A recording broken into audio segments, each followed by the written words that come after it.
এদের একমাত্র মাকসাদ হইল আল্লাহকে রাজি খুশি করা। রমজান যে ইবাদতের মাস, রমজান যে লাইলাতুল কদর তালাশ করার মাস। শাইখুল হাদিস মাহমুদুল হাসান গাঙ্গুহি রহমতুল্লাহ আলাইহির সিলসিলার অন্যতম শীর্ষ ব্যক্তিত্ব দক্ষিণ আফ্রিকার নাগরিক হজরত ইব্রাহিম ইসমাইল পান্ডু ওরফে শায়েক ইব্রাহিম আফ্রিকি। তিনি এবার যশোর সদর উপজেলার আশরাফুল মাদারিস মসজিদে এতেকাফে বসেছেন। তাকে ঘিরে দেশ বিদেশে প্রায় ১৭০০ মুসল্লি এই এতেকাফে সামিল হয়েছে। বিদেশিদের মধ্যে দক্ষিণ আফ্রিকা, যুক্তরাষ্ট্র, যুক্তরাজ্য, ভারত, পাকিস্তান, সিঙ্গাপুর, পানামা ও মিয়ানমারের বাসিন্দা রয়েছে। পহেলা রোজা থেকে এতেকাফে বসা মুসল্লিদের খেদমতে রয়েছে শিক্ষক, শিক্ষার্থী ও কর্মচারী সহ প্রায় ৬০০ স্বেচ্ছাসেবক। প্রতিদিন প্রায় ২৫০০ মুসল্লির ইফতার সাহরির ব্যবস্থা করছে মাদ্রাসা কর্তৃপক্ষ।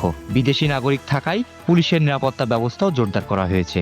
সরজমিনে দেখা যায় যশোর রাজারহাট মনিরামপুর সড়কের পাশেই সদর উপজেলা রামনগর ইউনিয়নের সতীঘাটা গ্রামে প্রতিষ্ঠিত আশরাফুল মাদারিস। প্রধান ফটকের ভেতরে ঢুকেই দেখা যায় ৪ তলা বিশিষ্ট বিশাল মসজিদ ও শিক্ষার্থীদের আবাসিক ভবন। মসজিদে তখন নামাজ আদায় চলছে। বিপুল সংখ্যক মুসল্লি নামাজে অংশ নিয়েছে। এই মসজিদে এবার পহেলা রমজান থেকে এতেকাফে বসেছে প্রায় ১৭০০ মুসল্লি। এবার এতেকাফের মূল আকর্ষণ দক্ষিণ আফ্রিকার নাগরিক হজরত ইব্রাহিম ইসমাইল পান্ডু ওরফে শায়েক ইব্রাহিম আফ্রিকি। তিনি শাইখুল হাদিস মাহমুদুল হাসান গাঙ্গুহি রহমতুল্লাহ আলাইহির সিলসিলার অন্যতম শীর্ষ ব্যক্তিত্ব। তিনি যেখানে এতেকাফে বসেন সেখানে তার অনুসারীরা দেশ বিদেশ থেকে সমবেত হন। এবার তিনি আশরাফুল মাদারিসে এতেকাফে বসেছেন। তাকে ঘিরে এতেকাফে যোগ দিয়েছে দেশ বিদেশের বিশিষ্ট আলেম ও অনুসারীরা। সাধারণত ২০ রমজান থেকে সুন্নত এতেকাফ শুরু হয়, তবে এই মাদ্রাসায় পয়লা রমজান থেকে নফল এতেকাফ শুরু হয়েছে। ঈদের চাঁদ দেখা পর্যন্ত এই মসজিদে হাজারো মুতাকিফিনদের এতেকাফ হবে। এদের একমাত্র মাকসাদ হইল আল্লাহকে রাজি খুশি করা। রমজান যে ইবাদতের মাস, রমজান যে লাইলাতুল কদর তালাশ করার মাস, রমজান যে কোরআনের মাস, কোরআন তিলাওয়াতের মাস, এবং রমজান যে মামুলাত আদায় করার মাস। উম্মতের মধ্যে এই আমল কিভাবে তৃণমূল পর্যায়ে সকলের ঘরে ঘরে এই আমল কিভাবে ছড়িয়ে পড়ে, এবং এই রমজানে ইবাদতকে এত মজবুত করে করা যে রমজানের পরের বাকি 11 মাসে যাতে উম্মত আমলের মধ্যে থাকে, গুনাহ থেকে বেঁচে থাকে। সালে এখানে প্রতিষ্ঠিত হয়েছে, তারপর থেকে এখানে চলছে এবং বর্তমান দেশের মধ্যে পরীক্ষার ফলাফলের দিক থেকে পুরো বাংলাদেশের ৩ নম্বর স্থানে বর্তমানে এই মাদ্রাসা আছে।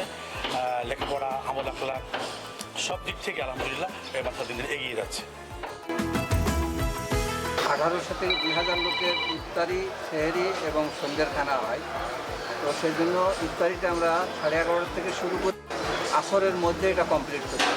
এরপরে এর পাশাপাশি আবার সন্ধ্যারাত্রে যেটা খাওয়া, মানে মাগরিবের পরপরই আমাদের খানার ব্যবস্থা থাকে। মানে মুসল্লিদের বা যারা মেহমান আসছে দূর দূরান্ত থেকে, বিদেশ থেকে, তাদের খানা মাগরিবের পরপরই দিয়ে দেওয়া হয় এবং ঈশার আগেই তারা খাওয়া সম্পূর্ণ করে। তারপরে তারাবি শুরু করে।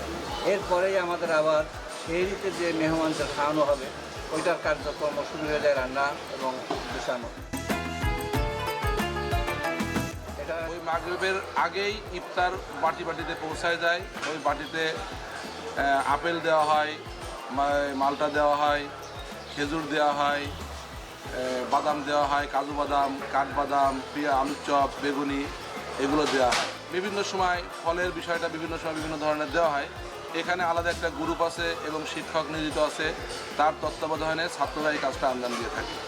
এছাড়া এরপরে যেই খাবার বন্টন, এখানেও শিক্ষক নিয়োগ আছে, তারা তাদের মাধ্যম দিয়ে খাবার বন্টন হয়। প্রতি তালাওয়ারি ছাত্র সংখ্যা হিসেব করে খাবার দেওয়া হয়। এখানে আমাদের মাদ্রাসার যারা বাবুর্চি স্টাফ আছে এরাও এই খাবারের কাজে নিয়োজিত আছে।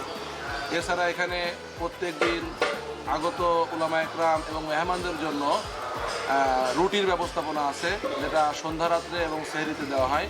সেটাও হলো নান রুটি, তুন্দুর রুটি এবং লাল আটা রুটি, এটাও দেওয়া হয়। এখানে টোটাল লোক সংখ্যা ১০০ থেকে ১১০ জন মতো লোক এখানে কাজ করে, যারা বিভিন্ন সেক্টরে আলাদা আলাদা শিক্ষকের তত্ত্বাবধানে এরা কাজ করে থাকে।